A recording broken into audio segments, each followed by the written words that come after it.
ወደ አንተ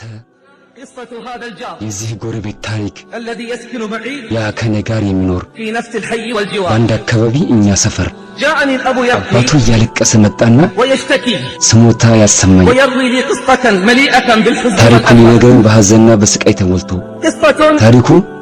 تبين مدى أثر الأصحاب على أصحابهم ጓደኛ ባህሪ ጓደኛ ላይ እንዴት እንደሚሰርጽ ያሳያል بدأ بكاء الأب የአባት ለቅሶ ቀነሰና ثم بدأ يروي قصة ابنه የልጁን ታሪክ መናገር ያዘ صاحب ال19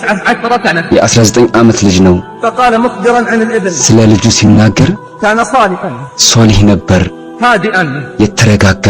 محبا للخير ኸይርን የሚወድ محافظا على الصلوات ሶላቱን የሚጠብቅ يغدو ويروح مع الأخيار የሚሄድ የሚመጣው ከጥሩዎች ጋር ነበር ثم فجأة ከዛም በቅጽበት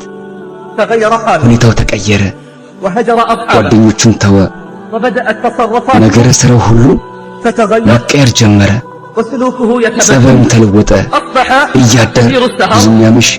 والتأخر ليلا ሌሊት የሚያነጋ أصبح ينام عن ሶላት الصلوات እየተሰገደ መተኛት ጀመረ ويغيب عن المدرسة ከትምህርት ቤት مرات መቅረት በተደጋጋሚ